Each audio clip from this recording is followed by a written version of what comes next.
2,000 years ago, 4 men each wrote a book about a man who changed the world. This man was a powerful teacher, a healer, a miracle worker. Thousands followed him. They hung on his every word. They saw the amazing things he did. This man's name is Jesus.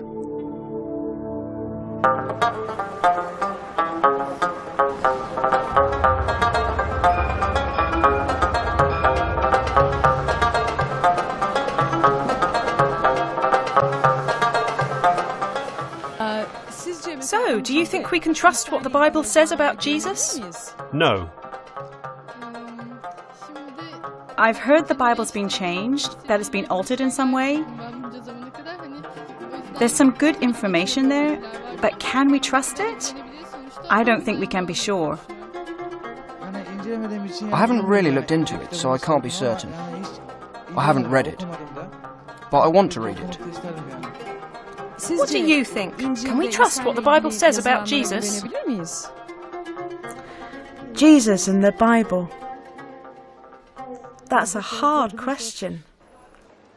That's a good question.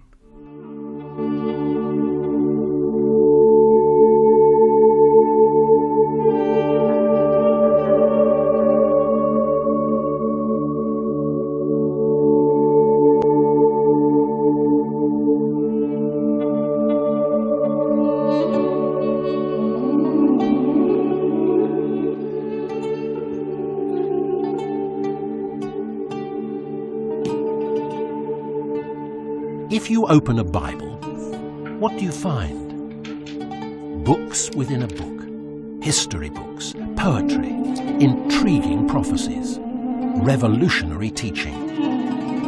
Books gathered into the Old Testament and the New Testament. And right at the beginning of the New Testament, the 4 accounts of the life of Jesus, written by 4 men. Matthew, John, Mark, and Luke. But how can we be sure that what they wrote 2,000 years ago is what we read in a Bible today? And what is it that they tell us about Jesus?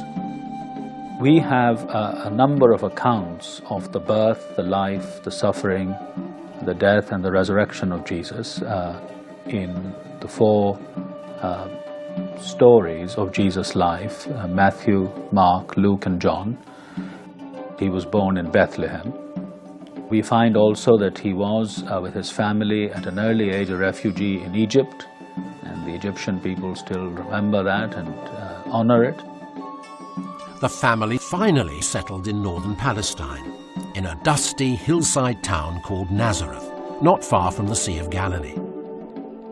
Jesus' father was a carpenter, and like all boys, Jesus learned a trade. But he chose a different path. At the age of 30, Jesus left home and became a teacher, traveling from place to place with a message of hope for all who would listen. Much is known about his life, his teachings, which have inspired so many people down the centuries, not only Christians, but many other people. His miracles are widely known. Both Christians and non-Christians have confidence in Jesus as someone who worked miracles, never for himself, incidentally, but for people in need. When Jesus arrived in Jerusalem, he was greeted by the crowds as the Messiah who was expected. And he continued with his teaching and his work in Jerusalem, but there was more and more animosity towards him by the leaders, political and social and religious. This eventually led to his arrest and his suffering at the hands of the Jewish people, but also the Romans, and to his execution on the cross, a particularly cruel way of putting someone to death.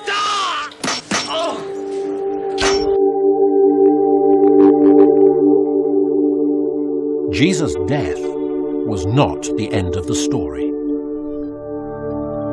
Matthew, John, Mark, and Luke all tell us that 3 days later, Jesus came back. His grave was empty. The news spread quickly. More than 500 people saw him after his resurrection. He was with his followers in Jerusalem and Galilee. He spent time with them, ate meals with them, and taught them who he really was. Finally, his followers watched him ascend into heaven.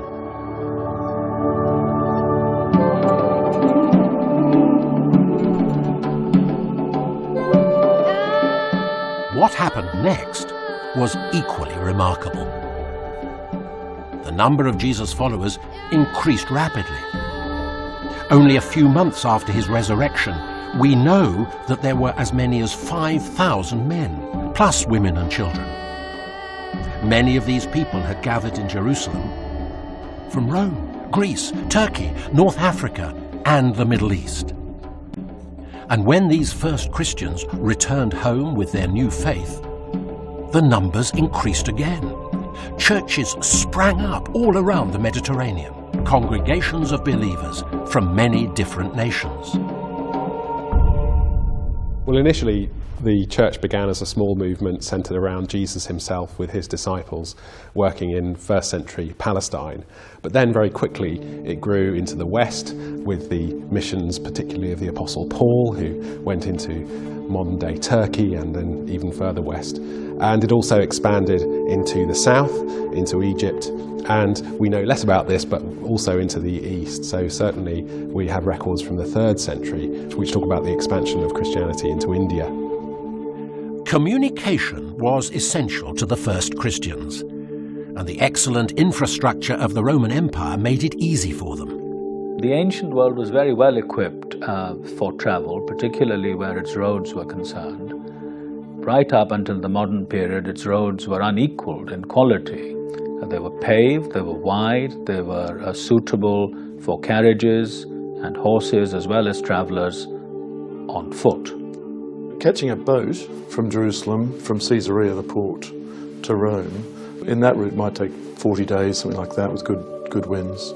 Actually, the reverse way is quicker.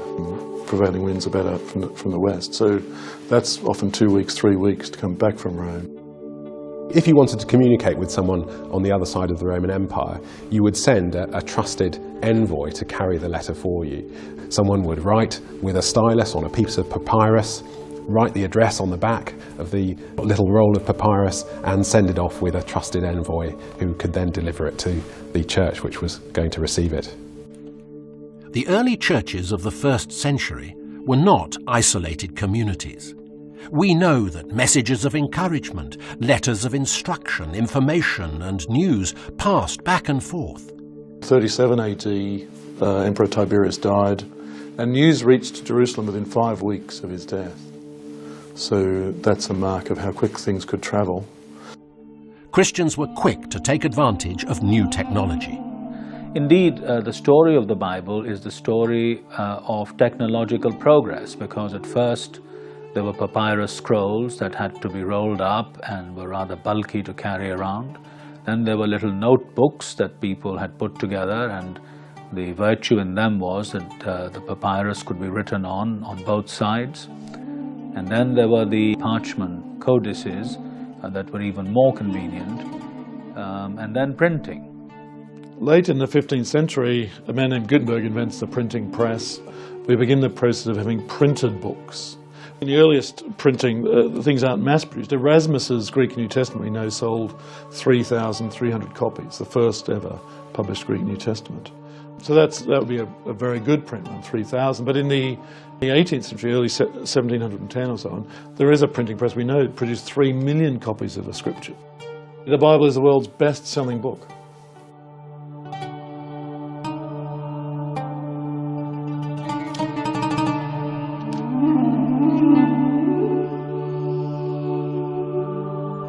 Matthew, John, Mark, Luke. Who were they?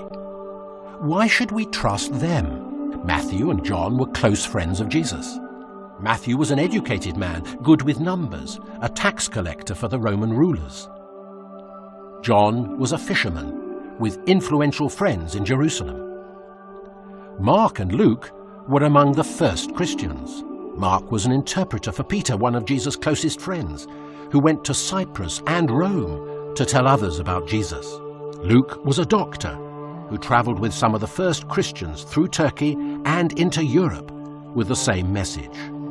We know, for example, that Mark, Matthew, Luke and John, they really believed in Jesus. They really believed he was the Son of God. They really believed that everybody should put their trust in him. These four men wrote in Greek using reed pens and charcoal ink on scrolls, long lengths of papyrus sheets glued together, some as long as 10 meters.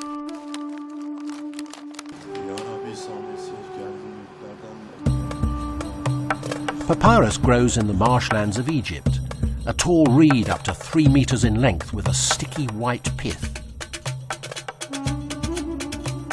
For thousands of years, this plant has been harvested and used to make thin, flexible pages suitable for writing on. In the 1st century, papyrus was a vital commodity for communication.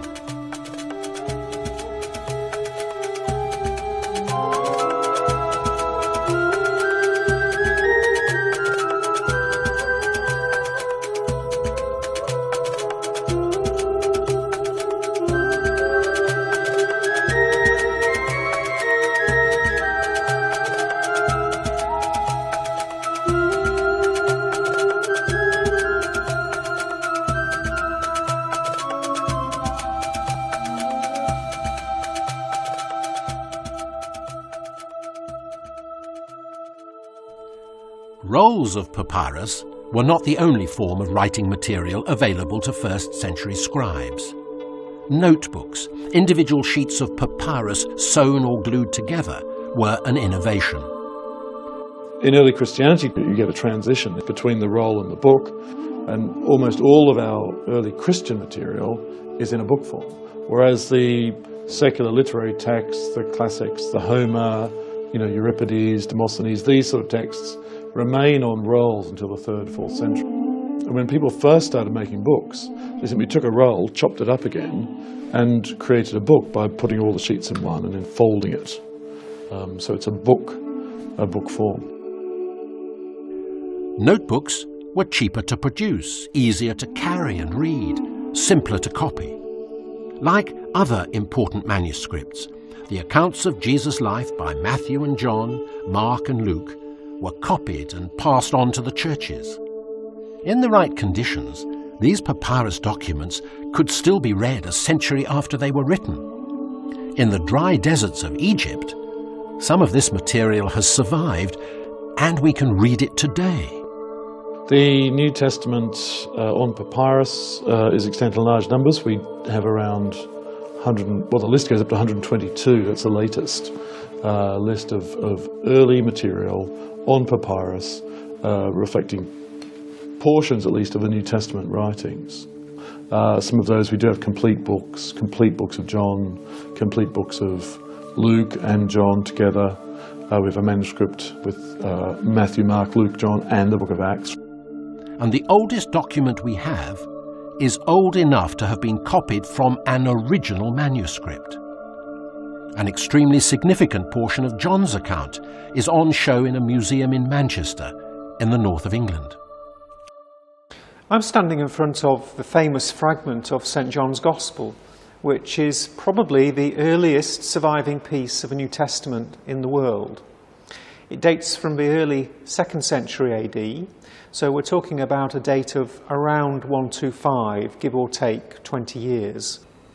Maybe 30 or 40 years after the Gospel was first composed, but it's as close as we will get to that original text. It's written on both sides, which indicates that this is a leaf from a book. And it is, in fact, one of the very first books in existence. The passage is where Christ is questioned by Pontius Pilate just before the crucifixion. Pilate asks Jesus what is truth, and we actually have the Greek word aletheia on the reverse of the fragment. The fragment is hugely important for our understanding of the composition and spread of the New Testament, and particularly of John's Gospel. at a comparatively early date. There are over 120 papyrus documents, fragments and longer pieces that we have today. But in addition to these, there are about 300 or so parchment codices, and these range from the 4th century right up to the 10th or 11th centuries. From around the 3rd century, we have a kind of transition in the evidence, where the papyrus continues to be used for the New Testament manuscripts, but also animal skin, what we call parchment, sometimes vellum. Parchment is used for the production of books, and they're much stronger books. As all of a sudden in the 3rd and 4th century, you can create a book which contains a large number of documents, which previously had to be separate. The whole New Testament could be contained within a parchment book. The whole Bible, Greek Old Testament and Greek New Testament, could be contained in the vast Greek Bibles produced in the 4th and 5th century. Papyrus survives only in the dry sands of Egypt. Parchment survives in libraries around the world. St. Catherine's Monastery sits at the foot of one of the world's most sacred mountains, Mount Sinai in Egypt. In 1844, Dr. Konstantin von Tischendorf, a German researcher, visited the monastery and rescued a bundle of parchment sheets from burning. They were portions of an ancient Bible. 15 years later, he visited again, and on his final evening was astounded to be shown a copy of a Bible held in the safekeeping of the monastery steward, a huge sheaf of parchment leaves wrapped in a red cloth.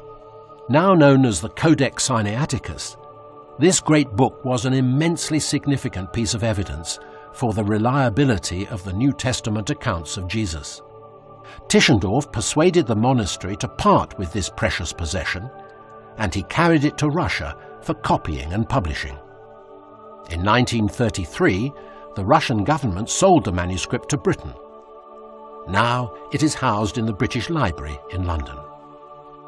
Well, one of the most important parchment codices of the New Testament, in fact the whole Bible, is the Codex Sinaiticus. I have a copy of it here. And this is a 4th century parchment codex, initially containing the whole Greek Bible. It's a fantastic piece of book technology. One of our great treasures, really. There are some Greek and Roman authors where there are a lot of manuscripts in evidence for them. So, for example, Homer, one of the greatest of the classical poets, has survived in hundreds of pieces of fragments. But in general, Roman historians only survive in a handful of copies, 3 or 4 or 5 or 6 copies, sometimes very late copies. But with the New Testament, we have hundreds of fragments and some complete manuscripts from very, very close to the time of the 4 Gospels, the 4 accounts of Jesus' life, having been written. We have manuscripts of a good type, substantial manuscripts, from every century. It's one of the great things that separates the New Testament from anything else, evidence from down the centuries. Good manuscripts from the 4th, the 5th, the 6th, the 7th, the 8th, every century. So that what goes into a modern scholarly Greek New Testament is based not only on 500 years of study, but actually on manuscripts that go back, 1800 years to the 2nd century. We know that complete accounts of Jesus' life are found on parchment codices of the 4th century. And there's an extraordinary amount of evidence in papyrus documents, dated only decades after the first accounts were written. All proof that the Jesus accounts we read today are the same as those written 2,000 years ago. But why did early Christians trust these accounts? Like us, they wanted to know the real story. Luke is adamant he has done thorough research. Reports of these things were handed down to us. There were people who saw these things for themselves from the beginning and then passed the word on. John's account is verified as true by others. They added this to what he had written. We know that what he said is true. The stories about Jesus are eyewitness accounts, based on eyewitness accounts. They're not fables, that developed after Jesus died, a long time later. People are writing down what they saw, what others reported to them, what was known. The Gospels provide us with Jesus interacting with known historical person. We do find names of particular characters, sometimes in particular locations. Blind Bartimaeus, who's met by Jesus on the road and who's healed by Jesus. Now, we know his name, but plenty of other blind men who meet Jesus, we don't know their names. Why do we know that name? Is it quite likely, I think, because actually it was Bartimaeus who added his testimony to the other stories. Simon of Cyrene, who carried the cross on the road to Golgotha. And Mark says, he was the father of Rufus and Alexander. Well, why do we know about Rufus? Well, they must have been members of the Christian community. They must have been connected. This personal connection is absolutely critical. The recent work done on this that shows the names of people in the Gospels fit exactly with what we know about proportions and construction of names in the first century. The reason that the Christians were able to recognize Matthew, Mark, Luke, and John as the authentic stories about Jesus was precisely because they were connected with people who knew Jesus personally, who had been with him, who had heard his teaching, who had seen the miracles, who knew about the cross, and most importantly, who knew about his rising again. The four accounts of Jesus in the New Testament give a very realistic picture of first century Palestine in what they say about the temple, in what they say about the festivals, and in the way they agree also with Jewish and Roman historians about what happened to Jesus in his lifetime. The events of Jesus' trial and death are anchored in historical reality. We know from sources outside of the New Testament that Caiaphas, who's the high priest recorded in the four accounts of Jesus' life, was high priest at the time from archaeological evidence, such as his tomb. We know that the Roman governor of Palestine at the time, Pontius Pilate, we know that he was governor at the time because a Roman historian called Tacitus records that. Geographically, they are accurate. They describe the life of the times. They have not been written from somewhere else, as it were, because of the intimate knowledge that they have of the culture and the context. Recognition of the trustworthiness of these accounts started early. Matthew and Mark's accounts are mentioned together around AD 110. Luke's account was definitely being used in churches earlier than AD 140. And around AD 180, one of the early church leaders, Irenaeus, based in France, confirmed the grouping of Matthew, John, Mark, and Luke together. This substantial manuscript contains all four books and is dated early in the 3rd century. In the 4th century, we finally have a recognition of the books that are being used by the Christians. This isn't an invention, this decision to canonize, to call authoritative certain books of the New Testament, but it was a recognition of what had been used by Christians all along. The New Testament has been subjected to very detailed investigation, much more detailed probably than any other Greek or Roman piece of literature, and it stood the test of time.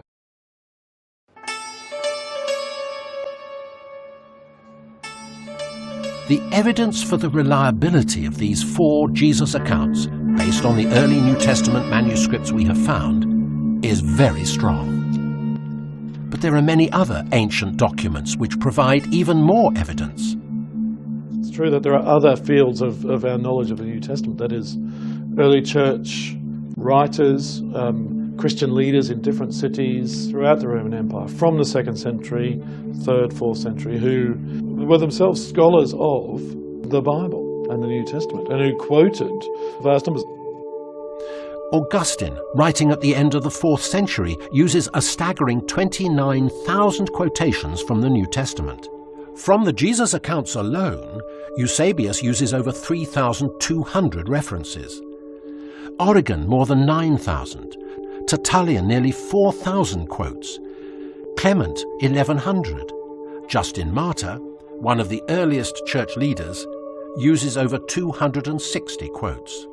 One of my favourite characters is Didymus the Blind, a blind church leader in Alexandria, who, being blind, obviously had to memorise huge swathes of the Bible and preached and wrote commentaries on that. We have plenty of his commentaries where he just quotes the scriptures from memory in a way that entirely comports with our great manuscripts.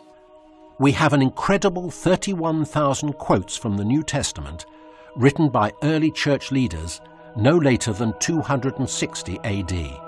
Over half of these are taken from the 4 accounts of Jesus. We also have ancient translations of the New Testament. With the growth of the church, new believers wanted the Jesus accounts in their own languages. These manuscripts confirm that believers in numerous countries of Europe and the Middle East shared the same Christian beliefs. Of course, we've got the church as it grows in the 2nd and 3rd century. Already you have the need for the Bible to be translated into new languages. So we have the New Testament translated to Latin. We have the New Testament translated into Syriac for use in the East, in Syria and further east. We have the New Testament translated into Coptic and Coptic dialects in Egypt and southern Egypt. And as the church expands, in a sense, we have immense resources in these translated forms of the scriptures.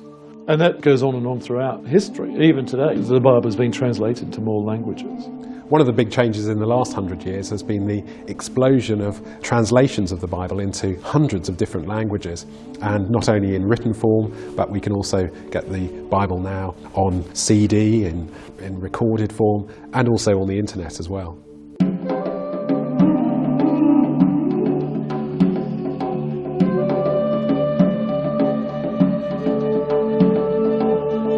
When we look at the evidence for the reliability of the 4 accounts of Jesus, written by Matthew and John, Mark and Luke, we find that we have more manuscripts, more translations into more languages, and more quotations than any other 1st century writings. There are complete collections from every century back to the 4th, and fragments and portions of books from a time when the original documents could still have been in existence.